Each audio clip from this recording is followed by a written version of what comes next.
a recordar lo que va a suceder el día de hoy para que no se me olvide al final. Bueno, por medio de la plataforma Moodle para lo que es el segundo examen corto ayer.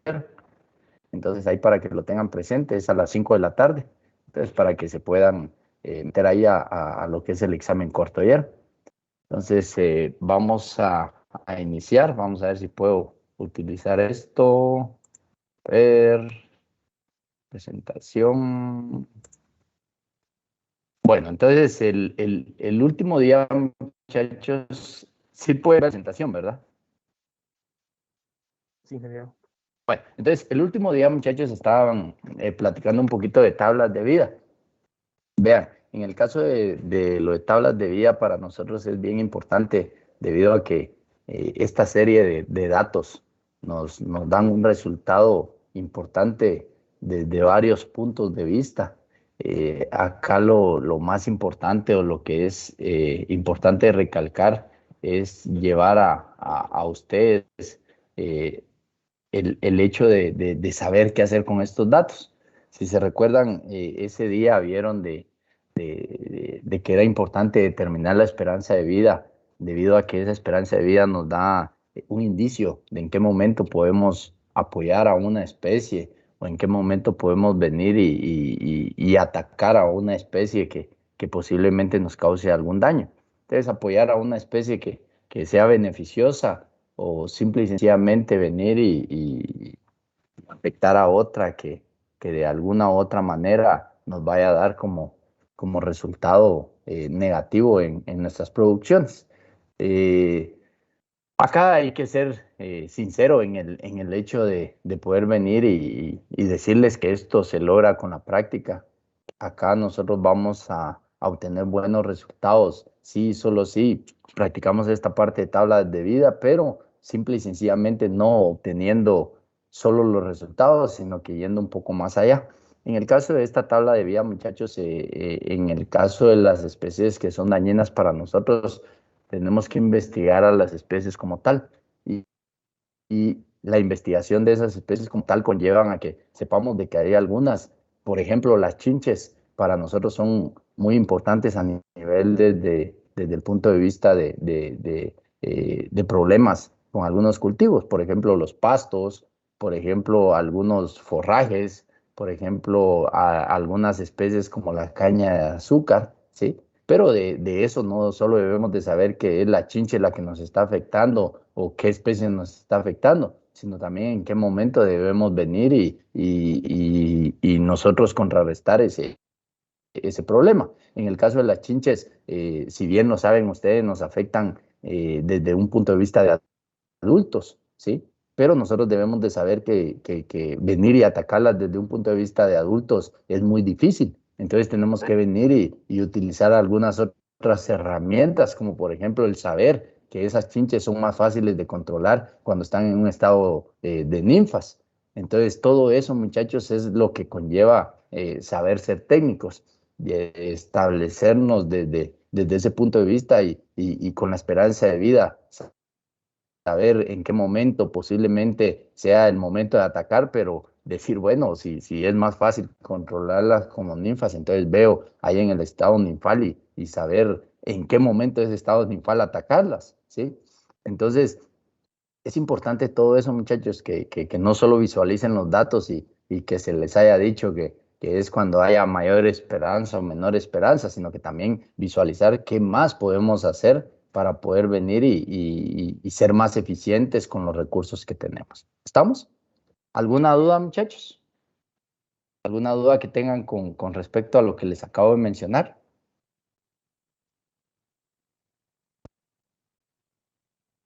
¿No? Bueno, entonces vean, pues, Ingeniero, No, sí, ingeniero, contame. este, Si quieres, voy primero con Jocelyn. Contame, Jocelyn. no, ingeniero, es que la ingeniera Daniela nos había dicho que cuando eh, la mortalidad fuera alta, no Ajá. teníamos por qué atacarlos porque ellos, la misma naturaleza, los estaba matando.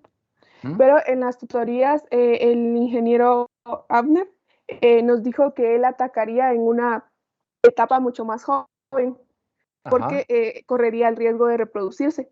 Entonces, no sé, los dos criterios me parecen lógicos, entonces no sé cuál sería mejor. Bueno, los dos criterios están lógicos y así debe de ser, pero como te decía, lo que sucede es que si por ejemplo, en un estado ninfal, yo sé que ellas van a morir un montón, por ejemplo, lo que sí debes de saber que existen diferentes subestados, si así lo podemos decir, en el caso de las ninfas.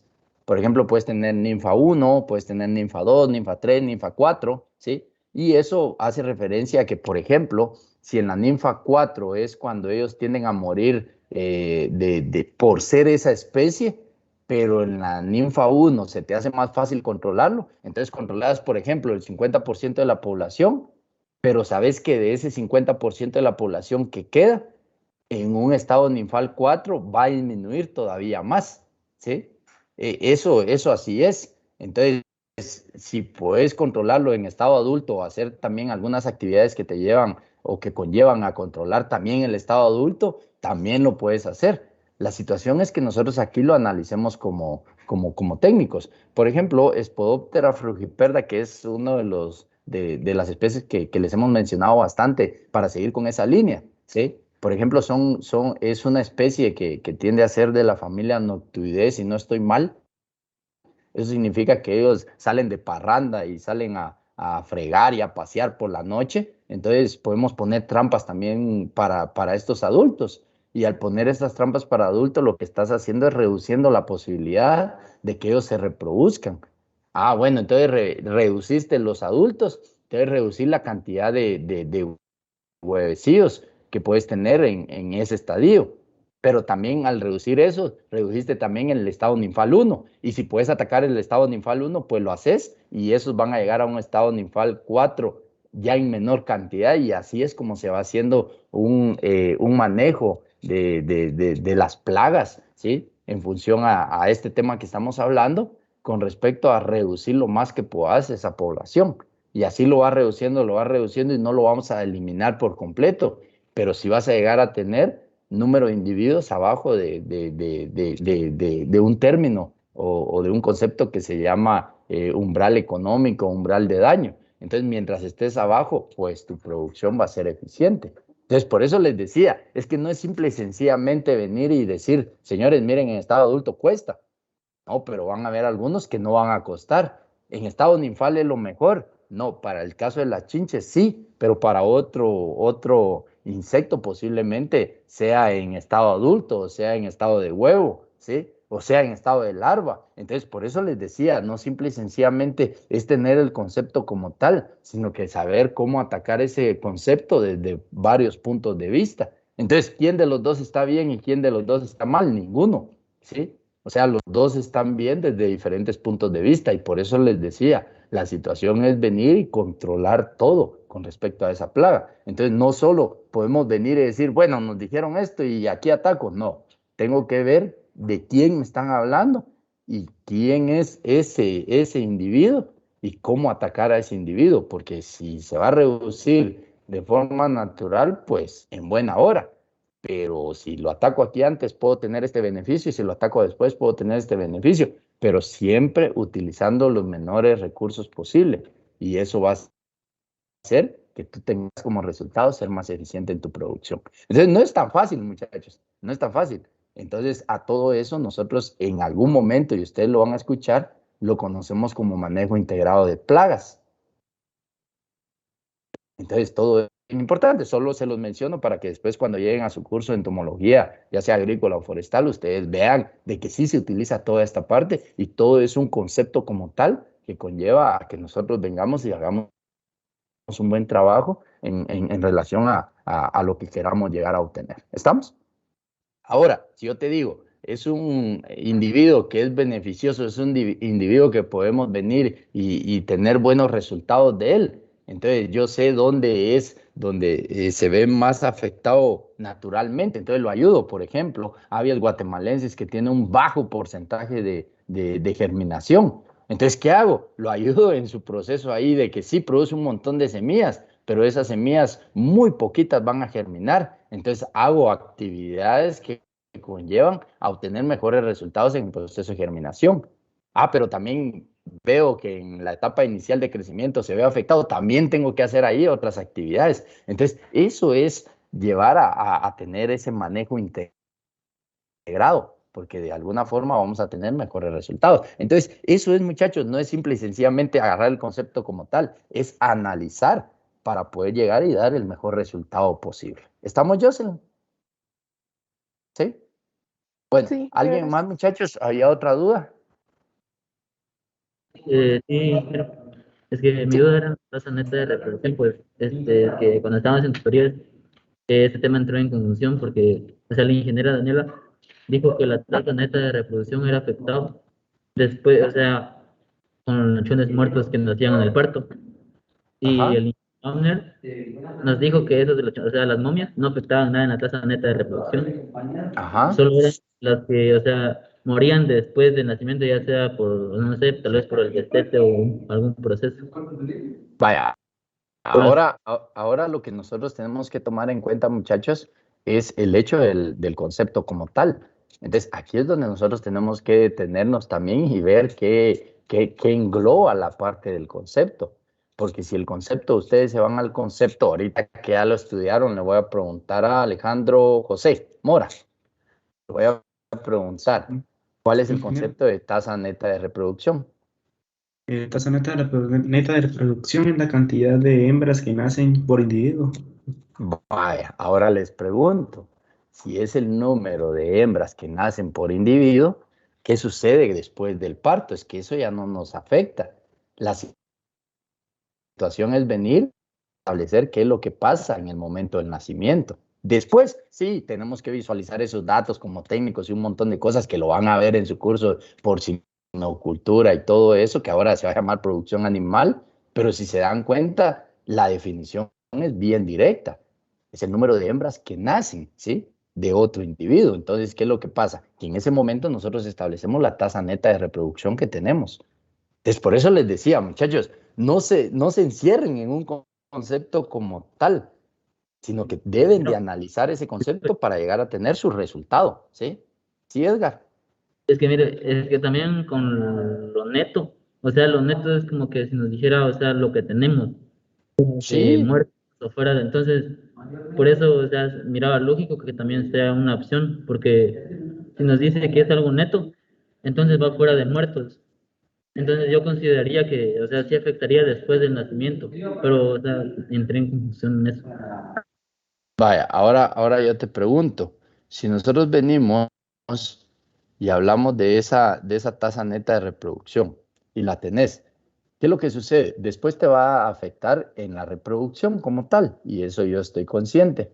Pero lo que sucede es que si vos venís y te metes al concepto, lo que suceda después de ese concepto ya tiende a haber otros conceptos que van a amarrar eso. Por ejemplo, tu porcentaje de mortalidad, tu porcentaje de hembras servidas por año, tu porcentaje de hembras que llegan al parto, tu porcentaje de hembras que mueren durante ese proceso de crecimiento, durante la etapa de reproducción y eso. Entonces, por eso les decía, muchachos, lo que sucede es que sí, acá lo que tenemos que hacer es analizar y analizar desde el punto de vista de qué queremos responder. Porque si ustedes me dicen 2 por 3, ¿cuánto es? Yo les puedo decir es 6. Pero si alguien me dice, profe, pero la tabla sigue, porque después viene 2 por 4. Entonces allá es 8, ¿sí? Pero mire, después es 2 por 5, sí, ya es 10. Entonces, por eso les digo, muchachos, acá hay que sentarse y ver qué es lo que les están preguntando. Porque si lo que les están preguntando es una tasa neta de reproducción, lo que pase después de esos nacimientos ya tienden a englobar a otro concepto. Y por eso es que no es fácil. Convertirse en técnico no es fácil, muchachos. Y yo siempre les he dicho, hay que ir más allá. Entonces, ¿qué es lo que sucede? Si yo me pongo a pensar cuántos se van, entonces que me digan cuántas sobrevivieron hasta que son montadas, en el caso de los cerdos, entonces ahí sacamos la tasa neta de reproducción. No, porque entonces allá sería otros conceptos los que lo engloban. Pero si nosotros hablamos de tasa neta de reproducción, la misma definición nos dice, es el número de hembras nacidas, ¿sí? ¿Qué pasa después de ese nacimiento? Entonces ya son otros 100 pesos. ¿Estamos? ¿Dudas? No sé, Edgar, si te quedó claro esa parte. Sí, ingeniero, gracias. ¿Sí? Sí, por eso les decía, es que eso es bien importante, muchachos, que nosotros lo manejemos. ¿Alguna otra duda? ¿No? Bueno, entonces, según lo que yo tengo entendido, muchachos, ustedes llegaron a obtener estos resultados y después de llegar a tener estos resultados, entonces vinieron e hicieron esta parte de la graficación en la cual ustedes llegaron a obtener acá por etapas y aquí obtenieron, llegaron a obtener el dato de lo que iban a tener para el proceso de extinción. Entonces le salía esta gráfica y esta gráfica nos indica que este es un individuo R o estratega R, el cual ustedes ya saben las características que va a tener estos individuos y con esto ustedes pueden ya analizar varios datos que se les puedan dar. Ahorita no se preocupen mucho, muchachos, no se asusten demasiado. Acá la importancia es que ustedes lleguen a conocer los conceptos y lleguen a utilizarlos de una forma básica. Sí, y que después van a ir teniendo más experiencia y con eso van a llegar a obtener mejores resultados o mayores resultados en función a esa su formación como técnicos. ¿Estamos? ¿Dudas? ¿No? Bueno, entonces si no tienen dudas, muchachos, entonces pasemos a esta parte. Cuando nosotros venimos y hablamos de estas partes de qué es lo que está pasando con una población y todo, nosotros debemos de saber, y se los voy a poner todo acá de una vez para que lo tengamos ahí. Ustedes deben de saber, muchachos, que en el caso de las poblaciones van a tener ganancias o van a tener pérdidas en función al número de individuos. Yo se los planteo de esta forma, muchachos, porque algunos pueden venir y decir, mire, pero eso ya es muy natural, eso ya es muy silvestre. Recuérdense, muchachos, que algunos van a la carrera de perito forestal, algunos después de su carrera esta como técnicos, posiblemente puedan llegar a una parte de vida silvestre, puedan llegar a hacer estudios de vida silvestre, ¿sí? Puedan llegar a levantar planes de estudios forestales, ¿sí? Y con esto puedan tener resultados. Igual en la parte pecuaria, muchachos, nosotros llegamos a tener algunas producciones que están muy cerca de poder ser poblaciones que se encuentran casi de forma silvestre, aunque son manejadas por nosotros y por eso dejan de ser silvestres, pero sí estamos rodeados por muchas poblaciones que tienden a ser de vida silvestre. Entonces es bien importante que nosotros manejemos esta parte de cómo es que los individuos, aparte de mortalidades, ¿sí? Pueden variar su número de individuos, aparte de mortalidades y nacimientos, pueden variar su número de individuos en función a que existen algunos individuos que llegan de otras poblaciones o individuos que se van hacia otras poblaciones. Y todo esto va a depender de cuáles son las características del ambiente y cuáles son los recursos que estos tienen disponibles. Entonces, cuando nosotros hablamos, muchachos, de las pérdidas de la ganancia de los individuos en función al número de individuos por población, nosotros podemos hablar de nacimientos que existen o aparecimiento de números de nuevos individuos. Acá yo lo tengo como nacimiento, pero pueden verlo ustedes desde el punto de vista de germinación también, ¿sí? Desde el punto de vista de gemación, ¿sí? Entonces, en este caso, nosotros podemos venir y decir que esto va a aumentar el número de individuos por población, pero también debemos de saber que también van a entrar individuos en un proceso de inmigración.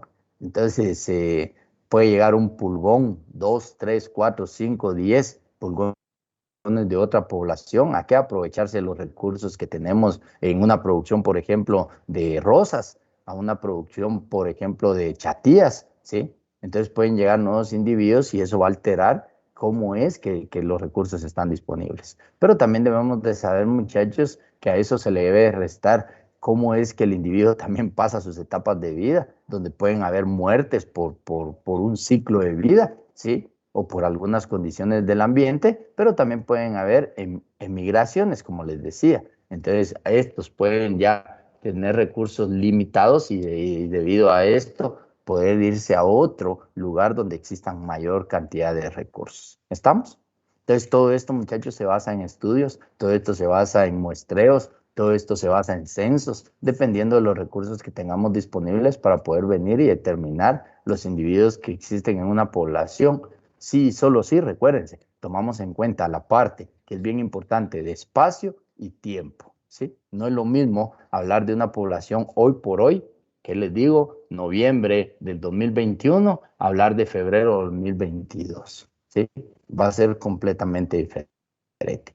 Entonces eso hay que tomarlo en cuenta.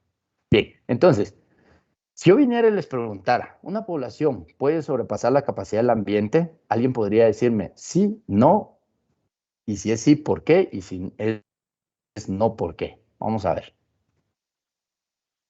¿Puede o no puede sobrepasar la capacidad del ambiente de una población?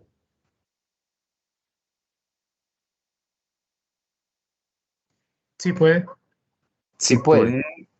¿Por Cuando sus qué? depredadores naturales, ya sea por ciertas causas, dejan de ser mayores que, que la presa, por así decirlo. Entonces esta presa pues va a sobrepoblarse eventualmente.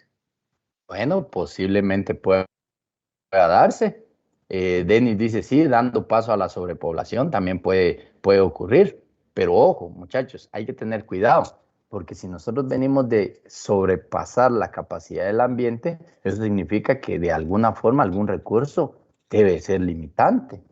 Por ejemplo, el alimento. El alimento es una de las principales razones por las cuales los organismos no tienden a sobrepasar esa capacidad del ambiente. Entonces, sí se puede, y tienen toditita la razón, pero solo sí existe un crecimiento exponencial. Muchachos, ojo, con esto del crecimiento exponencial no es que siempre haya una población que va a llegar a ese crecimiento exponencial.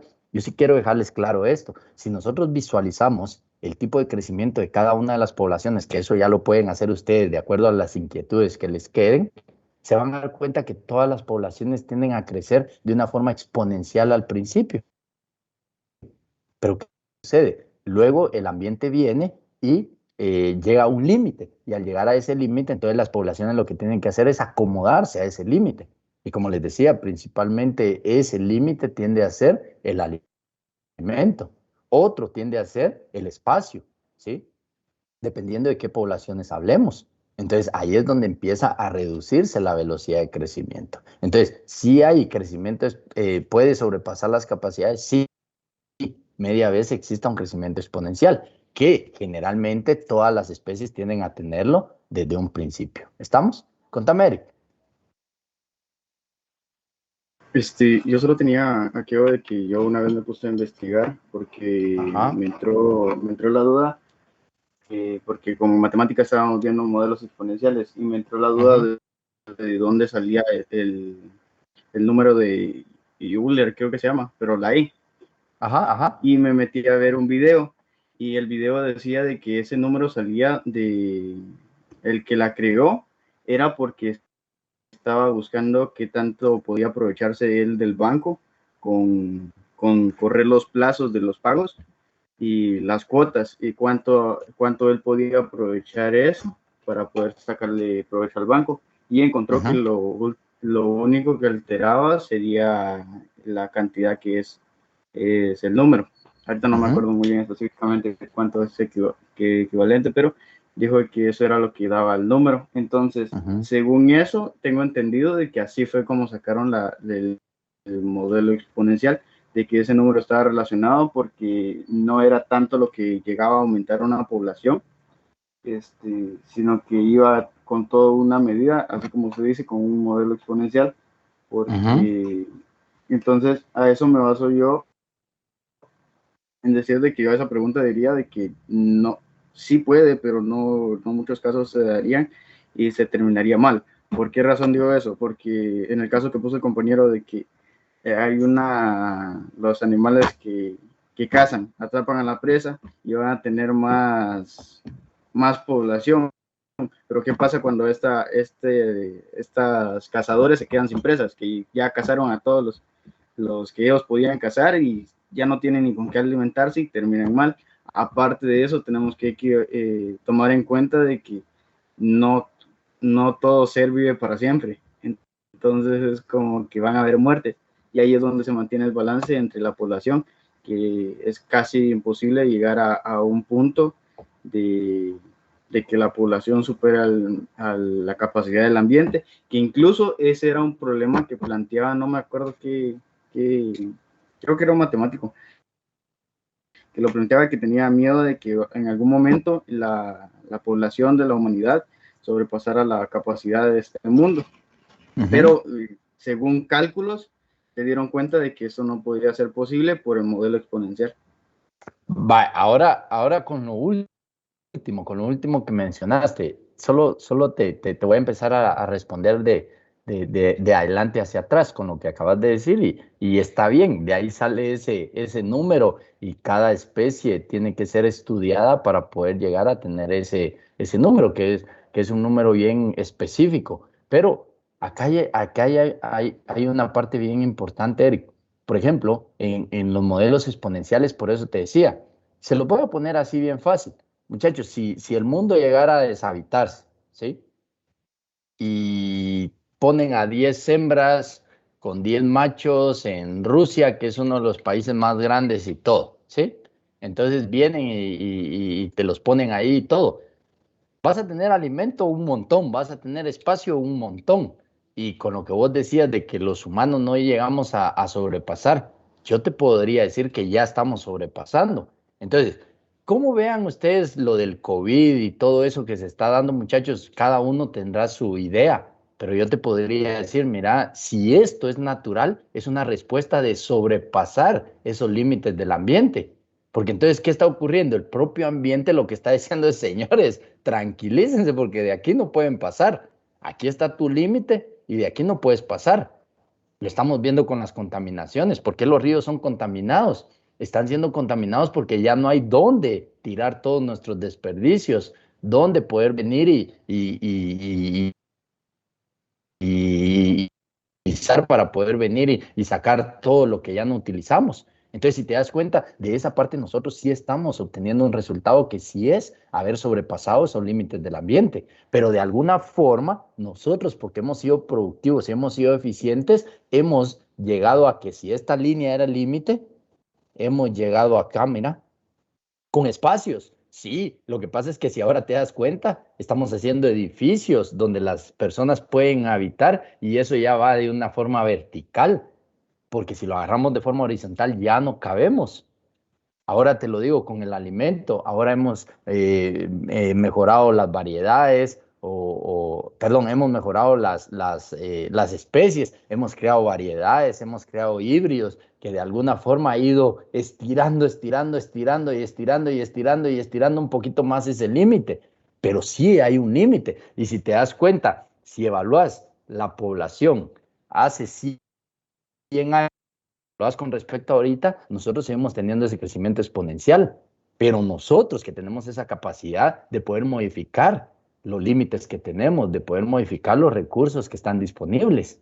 Ahora, ¿qué hacen? Vehículos que, por ejemplo, motos, que ahora recorren 350 kilómetros por galón, cuando si podía seguir utilizando el mismo combustible y con los mismos resultados que se tenían hace 100 años, entonces no ibas a llegar a tener esos recursos ya. Entonces, ¿qué es lo que pasa? De una forma natural, muchachos, estos individuos tienden a hacer como, tienden a tener un primer crecimiento exponencial, pero llega un momento donde el mismo ambiente los presiona y les dice, bueno, señores, miren, no pueden hacer esto. Entonces ya tienden a tener un crecimiento que tiende a ser sigmoidal. ¿Por qué? Porque se acoplan a los recursos que hay en el ambiente. Entonces sí es importante visualizar eso, pero recordate, Eric, que todos son teorías por el momento. Por ejemplo, si esa teoría no se cumple y realmente llega a pasar algo con el ambiente que nos va a reducir, que ya nos está reduciendo como población porque sí lo hizo, entonces, ¿qué va a pasar? Entonces, simple y sencillamente esa teoría se bota y se puede adaptar otra teoría. Entonces, eso es lo interesante de esto, miren, muchachos, que tengamos esas herramientas y que podamos discutir en base a lo que estamos viendo. Pero como les decía, todas las especies tienen esa característica. Si ustedes ven, por ejemplo, 2 pulgones en una planta, si ustedes regresan 15 días después, ya van a ver un montón de pulgones más. ¿Por qué? Porque habían recursos, alimento, espacio y características idóneas para que esos individuos se puedan reproducir o que lleguen más individuos y poderse aprovechar de esos recursos. Pero si te das cuenta, en algún momento esa población ya no va a seguir creciendo a la misma velocidad. ¿Y por qué ya no crece a la misma velocidad? Porque simple y sencillamente va a llegar a un punto en el cual el recurso, algunos de los recursos se vuelven limitantes y de esa forma, muchachos, es bien simple como poderlo venir y amarrarlo, como por ejemplo la ley del mínimo que vieron en edafología o que van a ver en fertilización, no sé si ya lo vieron, pero entonces si un recurso es limitante, si hay algo que está limitando ahí, entonces ya no existe el mismo crecimiento. Entonces por eso es que se vuelve un crecimiento sigmoidal, pero todas las poblaciones en un principio, muchachos, tienden a tener ese crecimiento exponencial. ¿Estamos? ¿Estamos, Eric? Sí. ¿Y estamos, muchachos, los demás? ¿Sí? Si tienen alguna duda, no tengan pena. Sí, contame, Byron. No, decía que sí, estamos bien. Vaya, entonces sí podemos sobrepasar la capacidad, sí. ¿Y cómo se logra pasar? Con el crecimiento exponencial. Pero llega un momento donde el mismo ambiente, como les decía, los mismos recursos van a decir, bueno, volvete a bajar, ¿sí? Porque no se puede. ¿Estamos? Entonces, vean, cuando nosotros venimos y hablamos de este crecimiento exponencial, muchachos, recuérdense, sí existe en un primer plano, pero las competencias entre sus individuos, el aumento de la mortalidad, esto y aunado a que se van a disminuir los índices de fertilidad y fecundidad, van a dar como resultado bajar otra vez, ¿sí? Y venir y adaptarse a lo que nos da realmente los recursos del ambiente. ¿Estamos? Entonces, de esa forma, muchachos, yo les digo, sí podemos sobrepasar. Y así, si quieren, si todas las poblaciones de humanos vinieran y se reprodujeran como nos estamos reproduciendo, seguimos reproduciéndonos igual, van a venir nuevas enfermedades, van a venir nuevos casos o nuevas cosas que de alguna forma van a hacer que se reduzca, que se reduzca y que se reduzca porque no podemos sobrepasar esos límites del ambiente, principalmente enfocados en los recursos que tenemos disponibles. ¿Estamos? Sí. Entonces, enfocado a eso, muchachos, nosotros venimos y estudiamos el crecimiento poblacional, que esto solo se lo voy a mencionar porque, como bien lo decía Eric, ya lo vieron en matemática, tenemos el modelo exponencial, ¿sí? Que este es el crecimiento poblacional, pero con una fuente de presión constante. ¿Qué fuente de presión constante, muchachos? Aquí hay un montón de fuentes de presión constante, ¿sí? Por ejemplo, yo les puedo decir el espacio, yo les podría decir el alimento, ¿sí? Las condiciones ambientales también, eso tiende a afectar. Y en este caso, muchachos, también debemos de saber que las poblaciones pueden mantenerse en un modelo exponencial si solo si tienen abastecimiento de energía constante. En este caso, si nosotros venimos y hablamos de esto, si nosotros analizamos bien, existen poblaciones que sí se pueden mantener en crecimiento exponencial, pero esas poblaciones son aquellas que nosotros podemos manejar y que principalmente se manejan en condiciones controladas. Por ejemplo, las bacterias. Las bacterias, muchachos, tienen un crecimiento exponencial, pero llega a un punto en el cual su crecimiento tiende a regresar al sigmoidal porque ya no pueden sobrepasar ese límite del ambiente. Pero si nosotros lo estamos reproduciendo a nivel de laboratorio, simple y sencillamente, si el alimento es el que se acaba, pues le seguimos dando alimento y seguimos teniendo crecimiento exponencial. ¿Y para qué queremos tener ese crecimiento exponencial de bacterias? Porque existen algunas bacterias que las podemos utilizar en nuestro medio para contrarrestar otro problema. Por ejemplo, para que estas nos sirvan con relación a controlar insectos, ¿sí? Hongos, por ejemplo.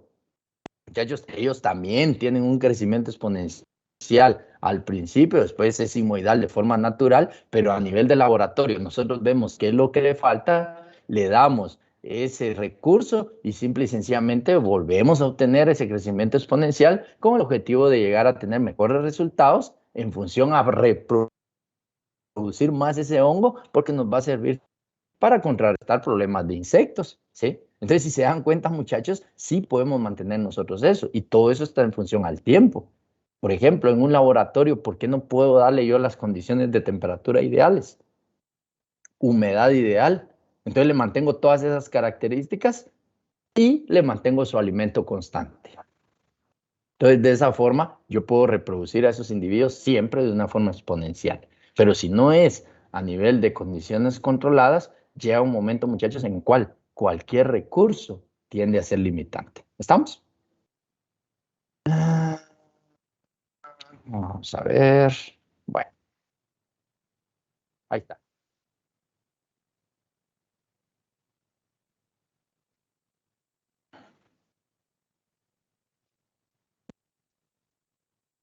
¿Alguna otra duda para mí, entonces, muchachos? ¿No? ¿No?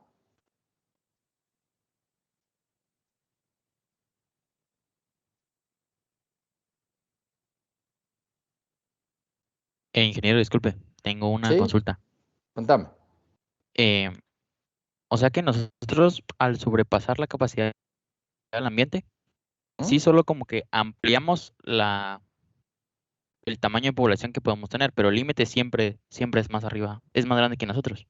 Lo que pasa es que va a ser más grande porque no ha habido algo que realmente nosotros como humanos, Homo sapiens sapiens, no hemos llegado a tener una parte de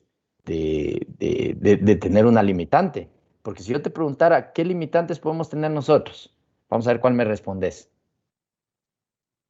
¿El alimento tal vez? Por eso te digo, ¿qué hemos estado haciendo? Ahora tenemos hasta producciones verticales de alimento. Porque en espacio ya no nos da. ¿Qué espacio? El espacio en área. Entonces ya nos tenemos que tirar hacia arriba. ¿Por qué? Porque ahí vamos a llegar a obtener más alimento por unidad de área. ¿Qué otra limitante tenemos? Decime. El agua. El agua. ¿Qué hemos estado haciendo? Ya se han hecho estudios, ya se tiene determinado que de hoy en adelante, muchachos, o de muchos años en adelante, ya podemos transformar el agua de los mares a agua potable. Sale demasiado caro, sí, pero se puede. ¿Qué otro recurso? ¿Qué otro recurso? ¿Los materiales para las construcciones tal vez? Los materiales para las construcciones, ahora los están haciendo hasta de otra cosa, ahora son sintéticos. Es que si te das cuenta, esa es la parte que a nosotros ha hecho de que no tengamos, por ejemplo, un momento en el cual lleguemos a determinar un limitante que nos diga, miren, señor, ya no se reproduzcan, hombre, ¿sí?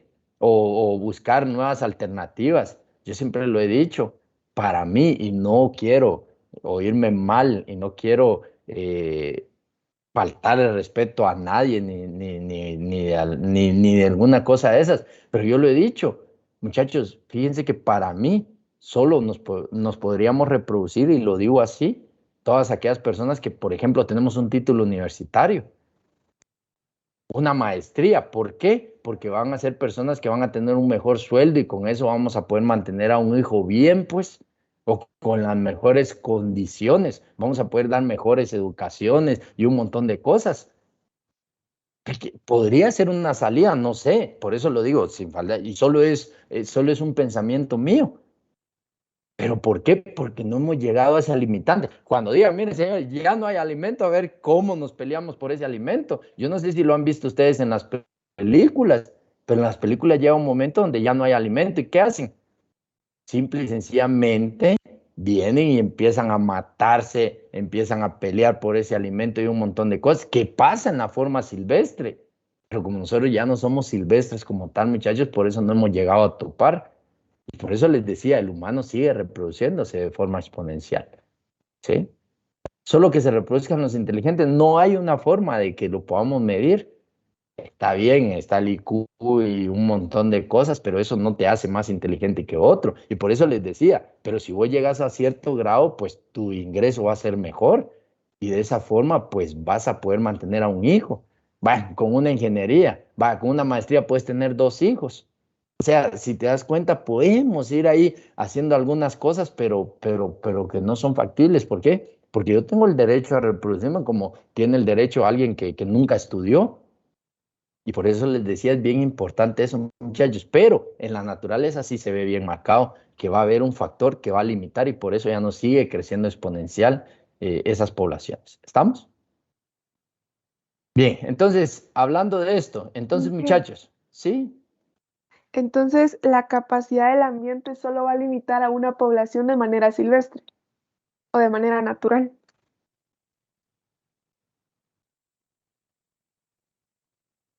Fíjate, Jocelyn, que no te escuché. ¿Me dijiste?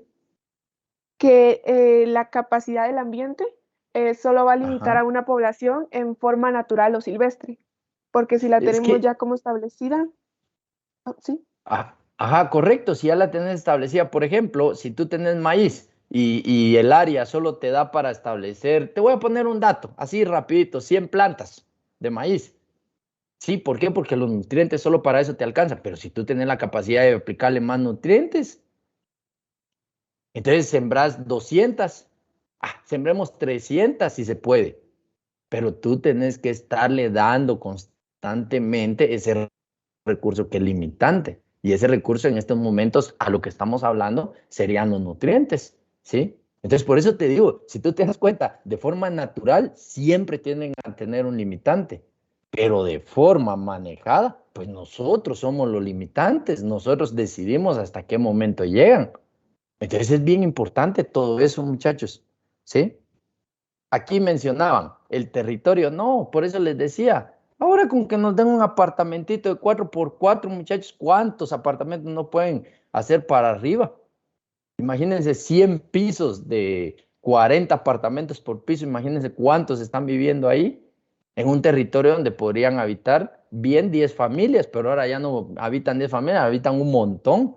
Entonces, por eso tenemos construcciones verticales. Por eso les decía, muchachos, simple y sencillamente, de forma natural, sí vamos a ver los limitantes. ¿Estamos? Bien, entonces, acá, hablándoles un poquito de esto, muchachos, y esto ustedes ya lo conocen, por eso les decía, entonces acá nosotros tenemos que en el modelo logístico simultáneo, dejando ya a un lado el primer crecimiento que les decía que era exponencial, entonces la población crece inicialmente rápido, aquí está, miren, entonces eso es a lo que le llamamos crecimiento exponencial, con una fuente de presión constante, sí, siempre están las fuentes de presión, pero vean, pierde la capacidad de crecimiento poblacional por la interacción entre los miembros de la población. ¿Qué interacciones, muchachos? Se tienen que alimentar, tienen que tener espacio, ¿sí? Y eso de alguna forma va a permitir que exista esa disminución en el crecimiento exponencial. Y lo otro, el resultado como tal de un estado de equilibrio. Entonces, en ese estado de equilibrio, pues entonces ya se reduce, ya se saben todos los individuos que se van a reproducir, cuántos se pueden reproducir. Y si sobrepasan esa capacidad, muchachos, también estos individuos tienen la capacidad de migrar, de ir a buscar, por ejemplo, otra planta, de ir a buscar otro lugar de producción, ¿sí? Entonces, eso es bien fundamental que nosotros lo tengamos presente. Y para que ustedes vean, muchachos, cuando nosotros hablamos de los factores bióticos que limitan el crecimiento poblacional, nosotros hemos tenido esto, por ejemplo, la competencia, ¿sí? Y yo les pongo esa imagen y me causa bastante gracia, pero es la realidad. Por ejemplo, si nosotros venimos y decimos, miren, señores, fíjense que en la escuela hay un puesto de coordinador académico y hay 10 personas que quieren ese puesto de coordinador académico, pero ¿cuántos puestos hay? Uno. ¿Y cuántos hay buscando ese puesto? 10. Entonces, ¿qué tiene que haber? Competencia, ¿sí? Tiene que haber competencia. Y como les decía acá, y se los hemos dicho en biología, muchachos, no es que sea el más fuerte el que va a ganar, sino el que se adapte mejor. Aquí a condiciones de cómo manejar las actitudes con ustedes, de ver cómo manejar la papelería, de manejar al personal docente y todas esas capacidades que de alguna forma lo van a volver el más adaptado. Pero sí, muchachos, en las poblaciones existe esa competencia como tal. Entonces, aquí debemos de buscar el más adaptado. Entonces, aparece la parte de competencia, por ejemplo, acá en los cultivos, nosotros lo hemos visto, muchachos, en el caso de la producción. ¿Qué limitante puede haber aquí para que exista esta parte de la competencia? Nutrientes, agua, espacio, luz, ¿sí? Y con ello podemos ver el resultado de esa competencia. Entonces, un organismo que va a ser apto para reproducirse y otro que posiblemente no. Entonces, todo eso, muchachos, va a ir afectando la parte de ese crecimiento. Entonces, acá no van a haber dos individuos que se pueden reproducir, sino que solo uno. Pero al principio había más espacio, al principio había más nutrientes, al principio había más agua, ¿sí? Y de esa forma, entonces se podían reproducir los dos, pero ahora no, ahora ya solo uno. Por ejemplo, acá, miren, sí, nosotros manejamos la parte de la densidad. Sí, pero recuérdense que estos individuos tienen la necesidad de alimentarse, el espacio, el agua, y de alguna forma tienen que entrar en competencia para ver quién es el que se adapta mejor a ese proceso productivo, y con ello tener mejores resultados. Acá no es de forma natural, por supuesto, pero que lo podemos venir y jalar de esa forma para que ustedes vean esta parte. Y por último, muchachos, la depredación, que también lo mencionaban por ahí, este proceso en el cual no se deja o no existe un crecimiento poblacional constante que se dé de una forma exponencial, porque es cierto, entre más presas hayan, van a haber más depredadores. Entre menos presas hayan, van a reducirse los depredadores. Y ahí tenía toda la razón Eric.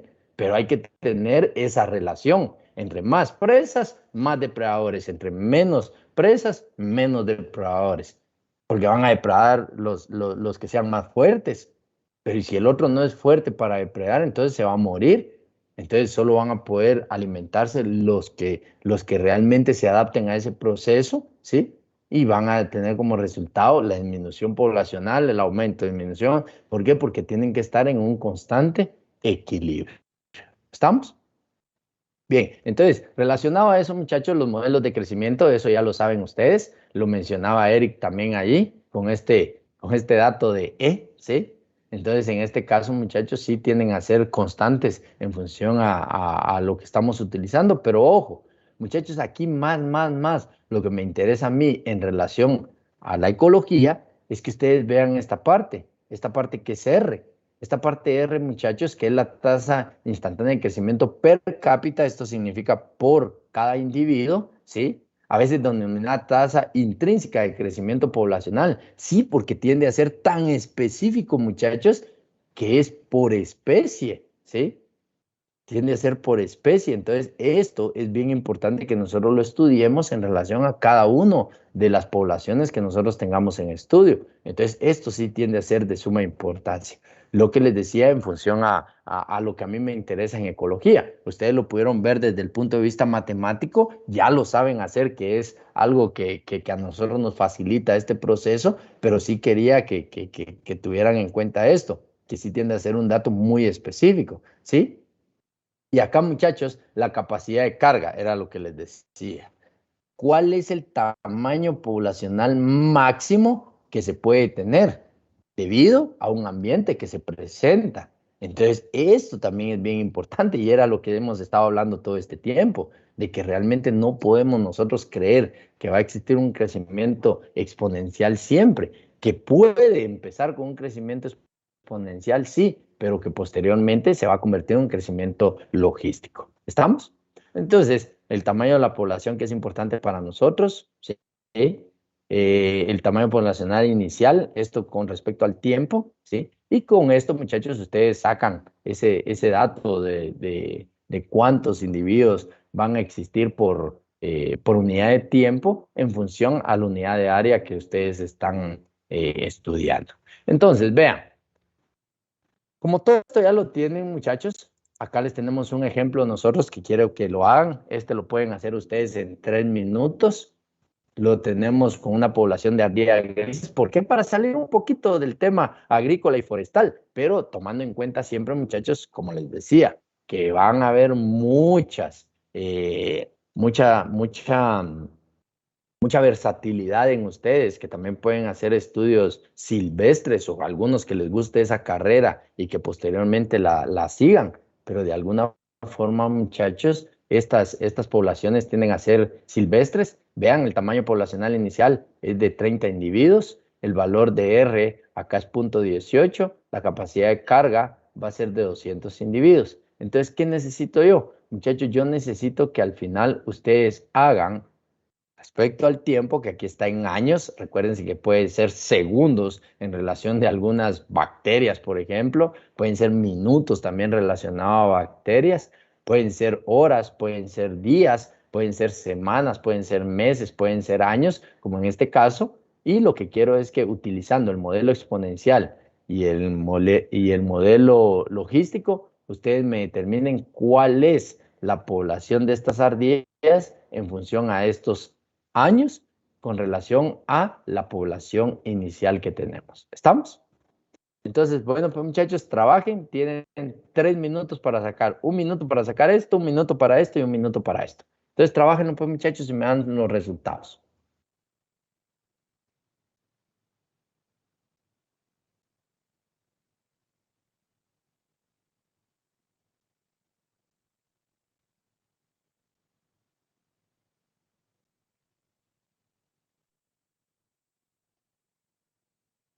Vamos a ver, con tiempo de 11, ¿cuántos muchachos? Para un modelo exponencial. 217. Para el logístico. 102. Para el de 12 años. 260. Para el de logístico. Ese ya no lo sé, ya no me dio tiempo. 121 hubieras respondido, ahí está.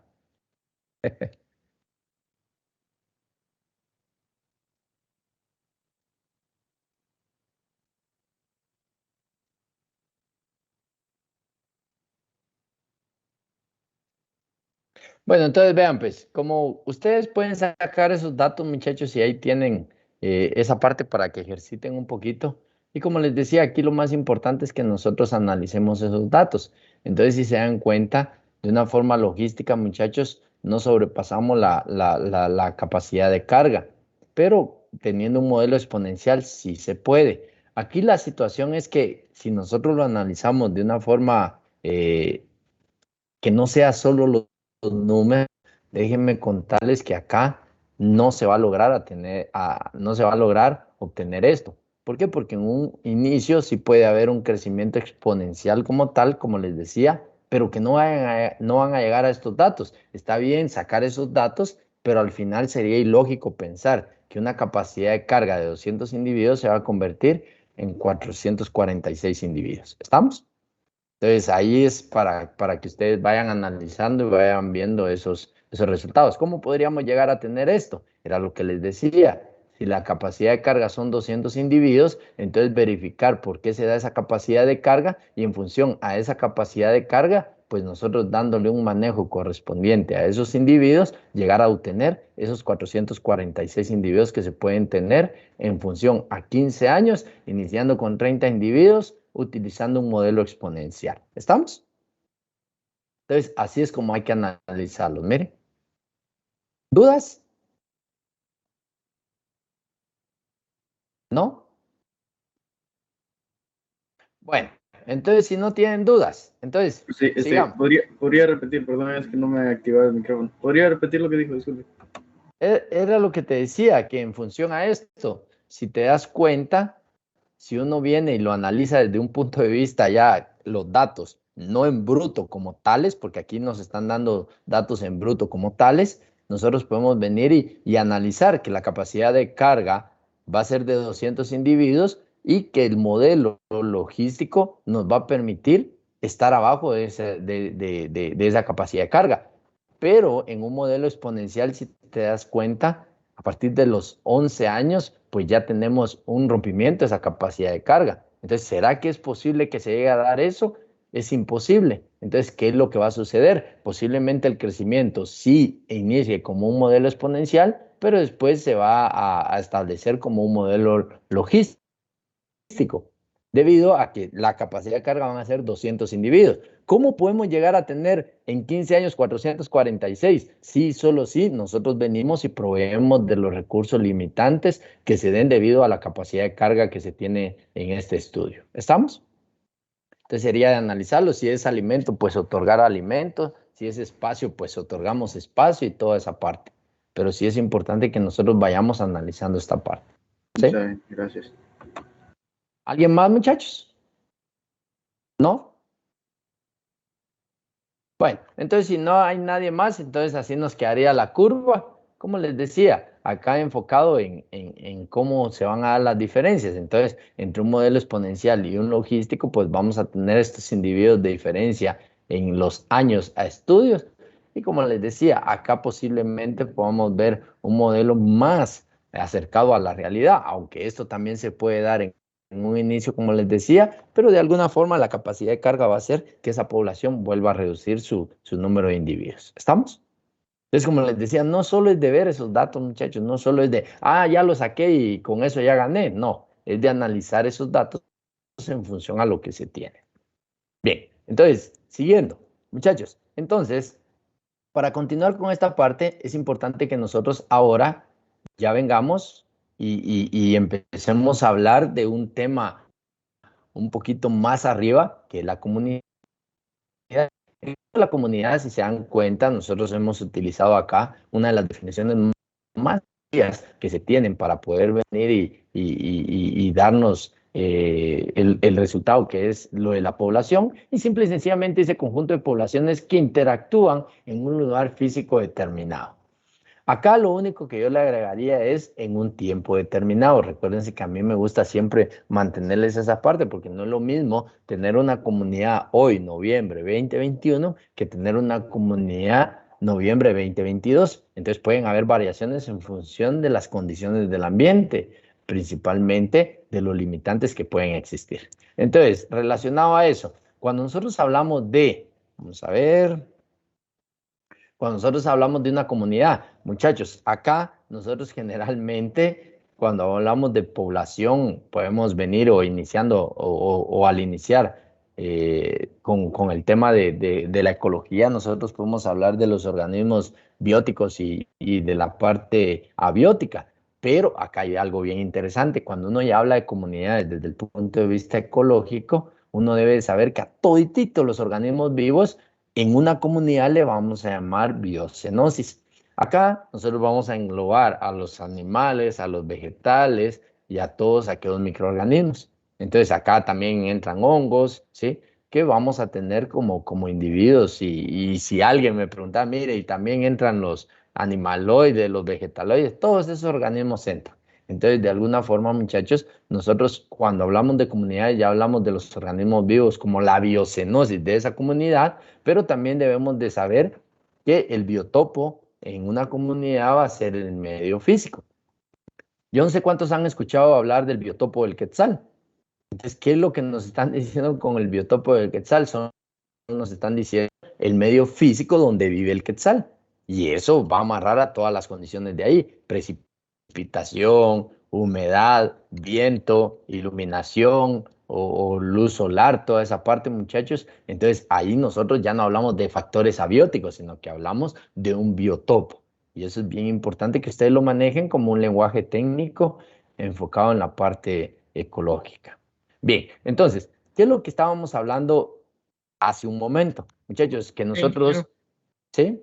Cuando dice biotopo, es el medio donde va a interaccionar más de una especie, o se refiere, por ejemplo, biotopo sí, más de una especie. ¿Por qué? Porque recordate que nosotros estamos hablando de una comunidad, por eso te decía que ella tiende a cambiar, ya el lenguaje tiende a cambiar, porque nosotros estamos hablando ya de una comunidad, pero se le llama el biotopo del Quetzal por la importancia del Quetzal. Pero aquí podría ser un biotopo relacionado a la comunidad que se encuentra ahí.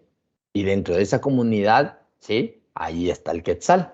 Entonces, por eso les decía, entonces, si ustedes lo visualizan, muchachos, en todas las partes donde ustedes lean biotopo, lo que nos está diciendo es el conjunto de las condiciones ambientales que se presentan en ese lugar. ¿Estamos? Pero ya nos están hablando desde un punto de vista de comunidad. Bien. Entonces, la estructura de la comunidad acaba de depender, porque nosotros podemos hablar desde un punto de vista terrestre, un punto de vista acuático. Ahorita nos vamos a enfocar más desde el punto de vista terrestre, porque en el acuático vamos a ver algunas cositas, pero que son muy generalizadas, debido a que ustedes, los que van a seguir la carrera de perito agrónomo, también van a estudiar un poco ahí lo relacionado medios ambientes acuáticos, enfocado en, por ejemplo, la producción de tilapia, por ejemplo, la producción de camarón, ¿sí? Pero más adelante también algunos pueden venir y hacer estudios sobre el mar, ¿sí? Y en eso se va a relacionar un poco esto. Pero desde el punto de vista terrestre, nosotros lo manejamos de una mejor forma. Entonces acá, cuando nosotros hablamos de un biotopo terrestre, vean lo que les estoy diciendo, los medios, ¿sí? Terrestres. Entonces, muchachos, en este caso, lo que vamos a mencionar es que de alguna forma existen diferentes estratos. Nosotros generalmente manejamos 4 estratos, ¿sí? Para poder determinar la forma vertical en la que se presentan individuos en una comunidad. Entonces, acá lo que vamos a tener es un estrato arbóreo, zona de copas, y este estrato arbóreo, zona de copas, va a tener mucha importancia en las comunidades debido a que este estrato arbóreo, zona de copas, es lo que va a tener mayor influencia, en la comunidad. Entonces, ¿de qué va a depender? De qué tan abierto sea esta parte o qué tan densa o cerrada. No es lo mismo estar manejando, por ejemplo, un bosque de pino a estar manejando, por ejemplo, un bosque de teca, ¿sí? Entonces tiende a ser completamente diferente. Entonces, relacionado a esa parte, sí nosotros tenemos que estar o tener presente de que las condiciones que se van a presentar en ambientes abajo van a influir mucho en los individuos que se van a desarrollar en esa comunidad. También debemos de saber que este estrato arbóreo, zona de copas, es el estrato donde mayor fijación de energía va a haber. Les decía, dependiendo de qué tipo de individuo es el que se presenta en esa zona de copas. Entonces, si es un pino, no va a haber mucha absorción de energía, aunque sí existe esa absorción o esa fijación de energía, pero también va a la posibilidad de que otros organismos puedan absorber o fijar energía abajo de él. Luego de este estrato arbóreo, zona de copas, muchachos, se va a encontrar un estrato anoide o sotobosque. En este caso, es importante que nosotros sepamos que se van a presentar arbustos, arbustos altos. Acá, árboles jóvenes relacionados ¿a quiénes? Muchachos, árboles jóvenes relacionados al estrato anterior. Entonces, acá, en el estrato arbóreo, zona de copas, va a haber un individuo que va a dominar, pero en relación a ese individuo, entonces lo que se va a tener es que, por ejemplo, si es un pino, entonces en el estrato anoide o sotobosque se van a encontrar muchos pinos, pero jóvenes, que posteriormente van a ser los que dominen ese ambiente. ¿Estamos? Luego también vamos a encontrar el estrato arbústico o capa de arbustos. En este caso, arbustos o árboles pequeños adaptados. ¿Adaptados a qué? Adaptados a condiciones que este estrato arbóreo o zona de copas permita dejar pasar para que ellos vengan y se adapten, por ejemplo, a ambientes húmedos, a ambientes con poca iluminación, con mucha iluminación, ambientes muy secos, ¿sí? Entonces, de eso va a depender esta parte del estrato arbústico o capa de arbustos. Pero el más adaptado en estos estratos verticales, muchachos, es un estrato llamado herbáceo o capa capa herbácea. En este lo que van a tener, muchachos, son vegetales que van a depender mucho de la humedad. Existe mucha humedad, existe poca humedad, entonces ahí se van a presentar algunos individuos. La energía solar también, mucha energía solar, ¿sí? Y generalmente va a ser una capa heterogénea. Eso significa que van a haber muchos individuos luchando por esa humedad, muchos individuos luchando por poca humedad, muchos individuos luchando por poca iluminación, muchos individuos luchando por mucha iluminación, ¿sí? Entonces, de esa forma, muchachos, es que se presentan los estratos verticales. Y si se dan cuenta, muchachos, esto es lo que nosotros generalmente hemos ido adoptando a nuestra vida para poder venir y tener mejores resultados en función a números de individuos que pueden sobrevivir en este estrato vertical. ¿Sí? Entonces, ¿para qué nos sirve saber esto? Muchachos, esto nos sirve para poder venir y determinar qué tipo de explotaciones podemos tener. Por ejemplo, yo puedo poner un cultivo de pino, ¿sí? De forma artificial, y abajo de ese pino yo puedo saber qué otros individuos puedo hacer crecer o cómo puedo aprovechar ese ambiente para ser más productivo, tener más productos por unidad de área en función a cuánto es que me deja pasar. ¿Qué? De energía solar y qué condiciones son las que se producen en este estrato. Porque las condiciones de este estrato, muchachos, a estas condiciones son a las que se les conoce como un microclima. O sea, un clima pequeñito que se genera bajo estas condiciones. Entonces, si se dan cuenta, aquí tenemos el estrato número 1, ¿sí? Este estrato número 1, aquí tenemos el estrato número 2, que van a ser jóvenes de este mismo tipo de árboles. Aquí tenemos un estrato número 3 y por último tenemos el estrato número 4. Y si ustedes se ponen a pensar, muchachos, ¿qué podemos hacer con eso? Como les decía, tenemos muchos sistemas agroforestales, tenemos muchos sistemas agrosilvopastoriles, ¿sí? Que de alguna forma nos han permitido ser más productivos por unidad de área. ¿Basados en qué? En estos estudios relacionados a los estratos verticales que se presentan en ambientes terrestres. O, se lo voy a mejorar ya que les estoy hablando de comunidad, en biotopos terrestres. ¿Estamos? Entonces, esto nos sirve para eso, muchachos. Y dos, porque recuérdense, yo siempre les he mencionado de que cualquier individuo que nosotros reproducimos o que nosotros explotamos viene de un medio ambiente natural. Entonces, si nosotros sabemos en cuál de estos estratos se encuentra ese individuo de forma silvestre, nosotros podemos hacer condiciones artificiales que parezcan las condiciones naturales para que ese individuo pueda explotarse de una mejor forma. ¿Estamos? ¿Dudas? Ingeniero, disculpe, ¿será que me podría volver a explicar lo del microclima? Sí, lo que sucede es que si ustedes se dan cuenta, muchachos, yo puedo venir y decirles, aquí existe un biotopo, aquí va a haber una temperatura, aquí va a haber una humedad, aquí va a haber una precipitación, aquí va a haber una iluminación. Pero ¿qué sucede? Si ustedes se dan cuenta, acá yo hablo de unas condiciones generales, pero ¿será que las condiciones que se presentan aquí son las mismas de acá? Son completamente diferentes, ¿sí? Posiblemente aquí tenga... les voy a decir un dato, 32 grados Celsius, pero aquí posiblemente pueda tener 28 grados Celsius.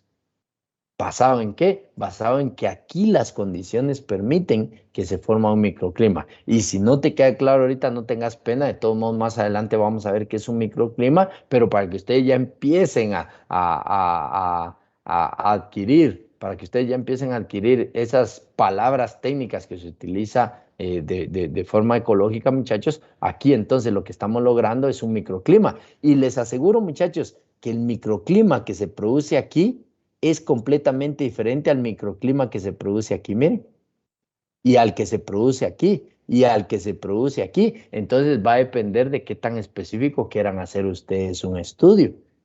Porque si ustedes vienen y evalúan las condiciones ambientales que se presentan en esta comunidad, las condiciones ambientales de aquí van a ser diferentes acá y diferentes acá, miren. Entonces cada una de ellas es llamada microclima. ¿Estamos? ¿Alguna otra duda, muchachos? ¿No? Una Entonces, duda. solo para terminar, solo déjame terminar Dale. Entonces, en un clima pueden haber muchos microclimas. ¿Estamos? Así es como se maneja. Contame. No, solo tenía la duda de que si se podría llamar biotopo, perdón, los biotopos tienen la misma altura sobre el nivel del mar. ¿Los biotopos tienen la misma altura sobre el nivel del mar? Ajá, es una pregunta. No, porque si vos me hablas del biotopo del quetzal, es completamente diferente al biotopo del jaguar. Sí, pero lo que me refiero es si el biotopo, el biotopo, un solo biotopo en unidad. Por ejemplo, el biotopo del quetzal. Vos me decís, por Ajá. ejemplo, te voy a dar un dato, está a 1500 metros sobre el nivel del mar la parte céntrica, pero la parte más alta está a 2000 metros y la parte más baja está a 1000 metros sobre el nivel del mar, ¿sí? Lo que sucede, Eric, en este caso es que nosotros lo manejamos en función de darte un dato generalizado. Por ejemplo, yo puedo venir y decirte el biotopo del quetzal se maneja, si fueran esos datos que yo te dije, entre una altura de 1000 a 2000 metros sobre el nivel del mar. En un bosque nuboso, ¿sí? Con temperaturas que oscilan entre los 10 y 17 grados Celsius, con precipitaciones que van desde los 2000 hasta los 3000 milímetros anuales, ¿sí? O sea, ¿qué te estoy dando ahí? Te estoy dando generalidades de condiciones ambientales de un lugar. Entonces, a eso, porque ahí viven muchos individuos que se conoce como comunidad, entonces a eso generalizado se le llama biotopo. Entonces, no es que des un dato como tal, o sea, puedes dar rangos, pero eso te permite determinar qué son las condiciones de ese lugar que estás estudiando. ¿Estamos? ¿Estamos, Sí, Eric? gracias. Sí, sí, sí. Bueno, entonces, vean pues, entonces, hablando un poquito de esto, ¿sí? Cuando nosotros venimos y hablamos de la diferencia a nivel de estructura vertical, nosotros debemos de tomar mucho, mucho en cuenta, muchachos, que cada una de estas áreas va a dar como resultado diferentes zonas.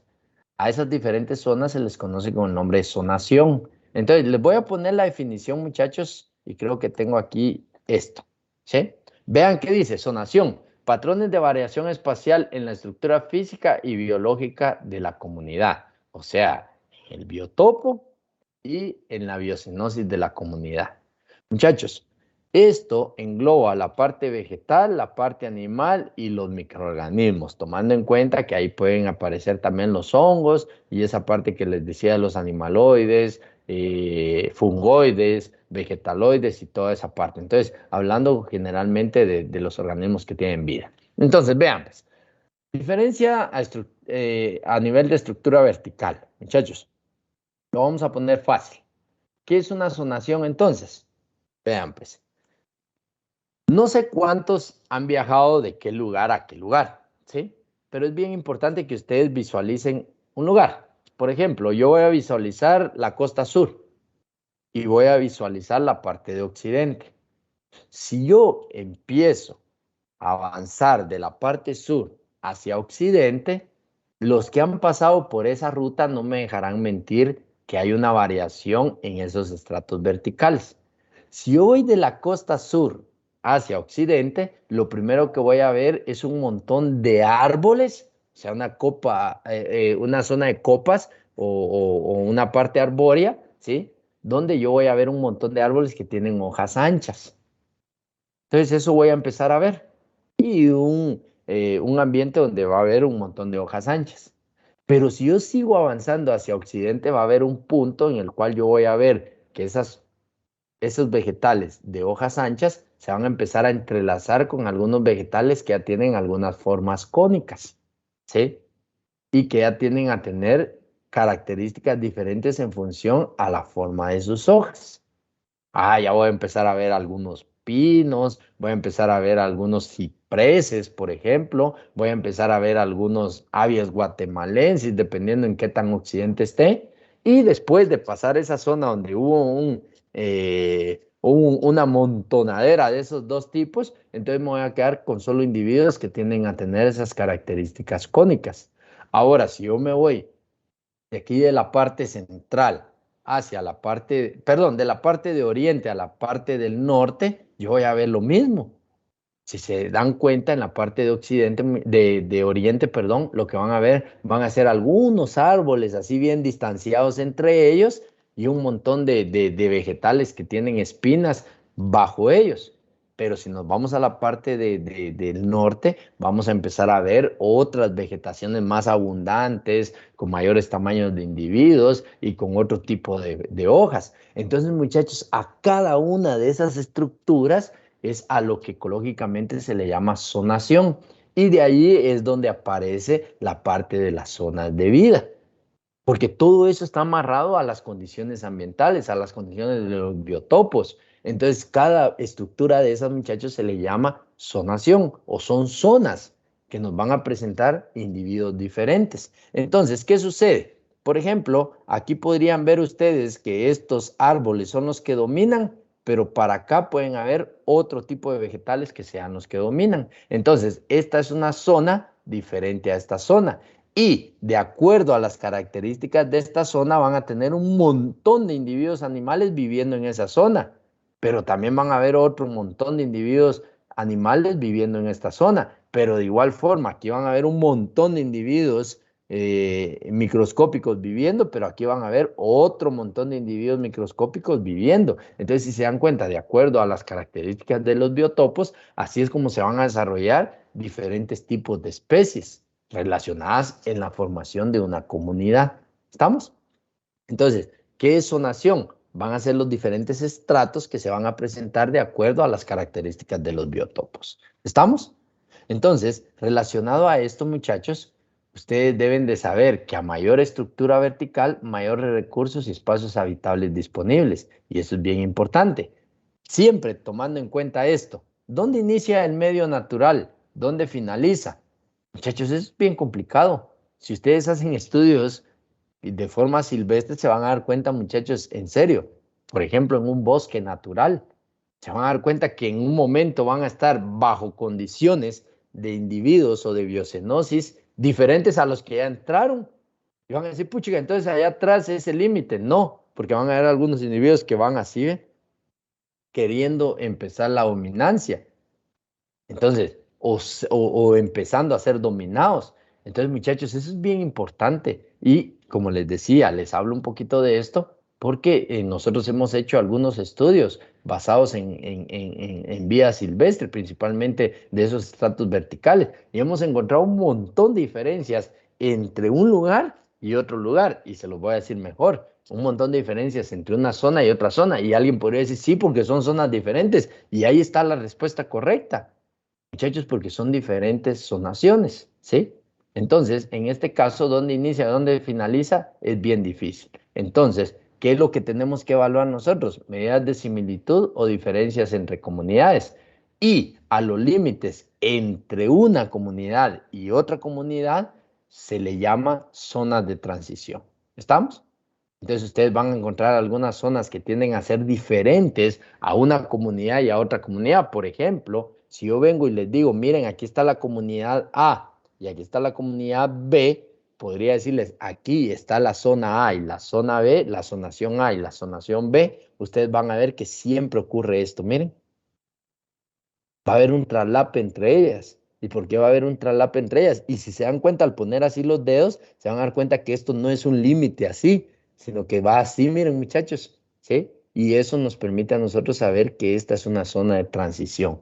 Esa zona de transición, aparte de llamarse zona de transición, tiene otro nombre, que ya se los voy a decir. Entonces, vean, para determinar una zonación de otra zonación, existen algunos elementos que nosotros podemos estudiar y uno de ellos se conoce con el nombre de borde.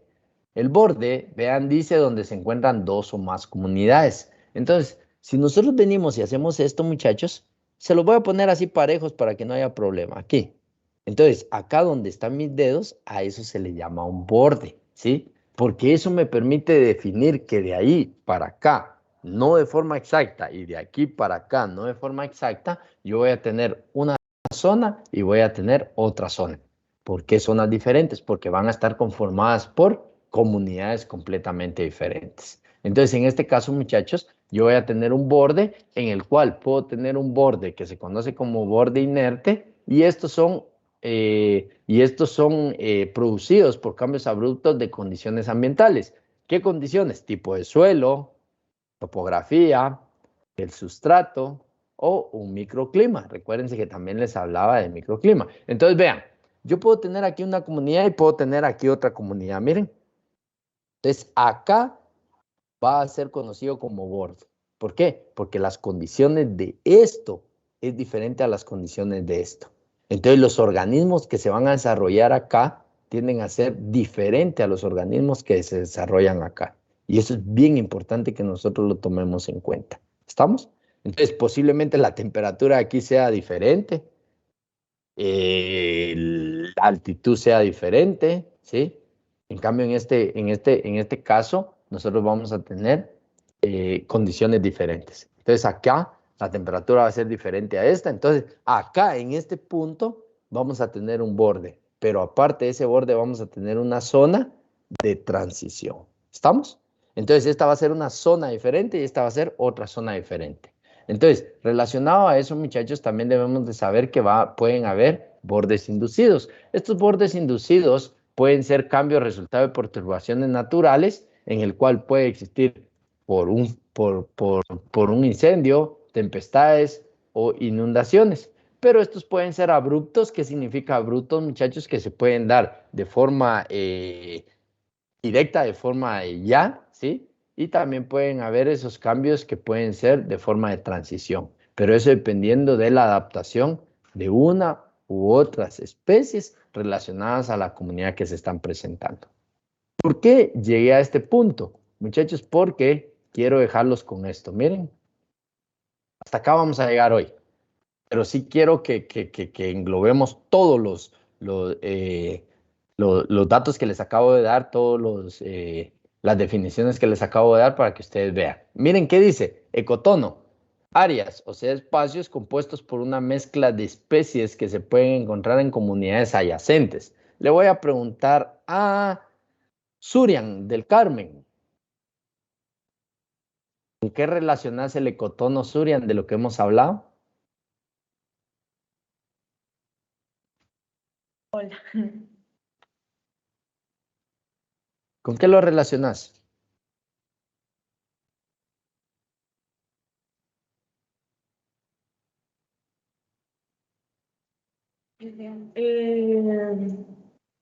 Ay, me agarré en curva, permítame. De crecimiento sigmoidal. Una curva es de crecimiento sigmoidal.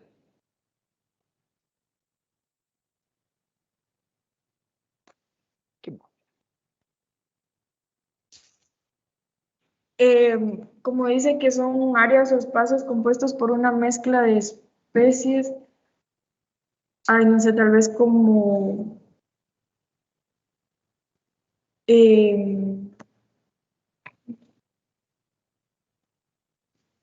un biotopo, no. Va, sí, se puede, es que se va a formar esas condiciones, pero mira, pues, ¿te recordás que hablábamos de una zona de transición? Entonces, si se dan cuenta, muchachos, el ecotono, área o espacios compuestos por una mezcla de especies que pueden ser encontradas en comunidades adyacentes. ¿Qué es lo que ocurre? Muchachos, un ecotono realmente lo que es una zona de transición. Por ejemplo, acá tenemos a la comunidad A con sus especies y aquí tenemos a la comunidad B. Acá lo que se forma es un borde, ¿sí? Pero que se está dando una zona de transición. ¿Por qué? Porque en algún momento, de acuerdo a las características de los organismos de A o los organismos de B, puede ocurrir esto. Miren, que A llegue hasta aquí. Entonces el borde se traslada hasta aquí, miren. Generalmente no se da. ¿Por qué no se da? Porque las condiciones de aquí son diferentes a las condiciones de aquí. Entonces tienen que pasar muchos años, o sea, tiene que haber mucha transición para que estas especies de A puedan venir y adaptarse a B. Pero ¿qué es lo que ocurre? También puede pasar de que de B pueda hacer esto, miren. Entonces el borde se corra hasta acá y acá lo que se presente es una nueva zona de transición, o sea, un nuevo ecotono. Pero eso va a depender con el tiempo, si existen algunos cambios ahí para que haya transición. Pero muchachos, entonces, ¿qué nos está diciendo? Aquí está A y aquí está B. Muchachos, posiblemente algunas especies de A puedan vivir aquí y algunas especies de B puedan vivir aquí. Pero ¿por qué es una zona de transición o por qué es un ecotono? Porque, muchachos, no ha existido una dominancia como tal. No ha llegado un punto en el cual alguna especie de A diga, señores, miren, me paso para acá y hasta aquí llegué A, o puede ser diferente. Recuérdense, muchachos, que aquí hay un montón de especies interactuando y aquí hay un montón de especies interactuando, por eso se llama, perdón, población interactuando y poblaciones interactuando y por eso se llama comunidad. Pero va a llegar un punto en el cual podría aquí crearse una nueva, ¿verdad? Entonces podría verse A, B y aquí que se genere C, miren. En ese ecotono que se genere una C, pero no se ha generado. ¿Por qué? Porque nadie ha dominado y nadie ha presentado nuevas características que hagan que eso se presente. Pero ese ecotono no solo puede ser por A, B, aquí puede haber C, aquí puede haber D, y todos esos individuos se van a estar peleando ahí para ver quiénes dominan, para ver si crece más A, para ver si crece más B, para ver si crece más C, o para ver si crece más D, o si se puede formar E, enfocado en ese nuevo espacio que se creó ahí llamado ecotono, ¿sí? Entonces, eso es bien importante y por eso les pongo acá, miren, entonces va a haber un cambio de dominancia. Probablemente sí o probablemente no.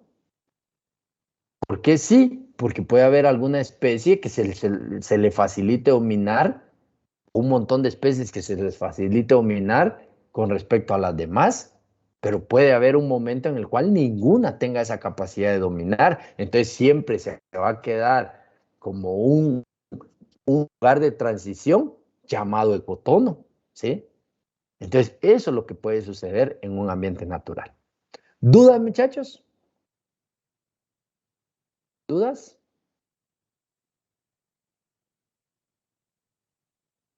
¿Dudas? Yo tengo dudas, pero con los bordes inducidos. Contame. Es que no entendí muy bien esa parte. Lo que pasa es que, mira, pues, un borde inducido, ¿qué es lo que sucede? Que son cambios resultado de perturbaciones naturales. ¿Por qué es inducido? Porque son por condiciones diferentes a condiciones que se presentan de forma natural. Por ejemplo, el tipo de suelo. Imagínense cambiar un tipo de suelo. ¿Qué tiene que pasar para que se cambie un tipo de suelo? La topografía. Tiene que pasar para que se cambie la topografía. El sustrato, que tiende a ser muy similar al suelo, pero aquí ya le agregamos algunas otras cosas, o un microclima. Mientras que si tú te venís y hablas de un borde inducido, entonces, sí, hubo un incendio. Entonces, ¿qué pasó? Eliminó a todos esos individuos de esas comunidades y por ende se indujo a que se cambiara la dominancia de ese lugar. Tempestades, muchachos, generalmente tienden a causarle mucho daño a los organismos de una población, o las inundaciones, que también existen muchos individuos que no son capaces de poder venir y adaptarse a condiciones de mucha humedad. Entonces, ¿qué va a pasar? De alguna forma se va a inducir a que haya un cambio ahí. Entonces, acá, por ejemplo, si tenemos así y aquí hay una inundación, entonces va a acabar con todos estos organismos y posiblemente aquí se presente B, C, A y D. Y aquí se generen nuevos espacios llamados ecotonos, ¿sí? Entonces, eso generalmente nosotros lo vemos como un proceso abrupto, sea de ya, o un proceso de transición. ¿Estamos? Entonces, si te das cuenta, es diferente un inducido a uno que tiende a ser inerte. ¿Estamos? ¿Alguna otra duda, muchachos? ¿Alguna otra duda? Bueno, entonces si no hay duda, muchachos, por el tiempo. Entonces, por el tiempo, ¿no hay dudas? Ingeniero, ¿Qué contame, Brian? disculpe, no sé si usted podría aclarar un poquito, es que todavía me cuesta un poquito la diferencia entre un borde y una zona de transición. Bueno, entonces, ¿qué es un borde? Un borde es esto, ¿sí? Aquí está el límite, mira. ¿Sí? Aquí está el límite, pero como te decía, en la naturaleza no se da un límite así, de venir y trazar una línea así, recta o como quieras, y decir, bueno, entonces aquí empieza A y aquí empieza B, así de fácil. No. Entonces, ¿qué es lo que sucede? Aquí está el borde, pero el borde tiene a relacionarse así. Entonces, ¿cuál es el borde de esta comunidad? Es esto. ¿Y cuál es el borde de esta comunidad? Es esto. Pero acá, donde se están entrelazando las diferentes comunidades, es a lo que se le llama una zona de transición. ¿Transición de qué? De convertirse en A, convertirse en B, pero que puede generar hasta un C, ¿sí? Dependiendo de la adaptación que tengan esos organismos y se generen nuevos organismos. Pero entonces a esa zona de transición es a la que se le llama ecotono, porque las características entre A y B no son las mismas que entre esto que se está llamando zona de transición, y por eso se le llama ecotono, porque se establece que ahí van a haber individuos de las diferentes comunidades que son adyacentes a ese lugar. Y por eso te digo, puede estar A, puede estar B, puede estar C, puede estar D, y ahí generarse un o quedarse como zona de transición siempre, porque nadie llegó a dominar. Muchachos, esto lo relaciono yo mucho a la parte de conjuntos que ustedes vieron al inicio de matemáticas. Si se dan cuenta, hay una parte donde dice, vamos a ver, ¿cómo es que se llama esa parte donde está A, está B y se une, y lo que aparece entre A y B es porque está en A y está en B? Intersección. Esa intersección, correcto. A esa intersección en conjuntos es a lo que en ecología se le llama zona de transición, pero también, o de una forma correcta, se le llama ecotono. ¿Estamos? Entonces, esa intersección es la que nos permite a nosotros identificar que ahí está habiendo una zona de transición, donde eso se puede convertir en A, porque hay dominancia de A, se puede convertir en B o puede convertirse en un C, ¿sí? Pero que por el momento es llamado ecotono. ¿Estamos? ¿Alguna otra duda, muchachos? Inge, esto no viene en el corto de hoy, ¿verdad? No. En el corto de hoy solo viene lo que vieron hasta el día miércoles, si no estoy mal. No, esto no. Esto entra para el parcial, ¿oyeron? Bueno, entonces si no hay más dudas, muchachos, como les decía por el tiempo, entonces que tengan una buena tarde. Los que no han comido, un buen provecho y nos vemos el próximo.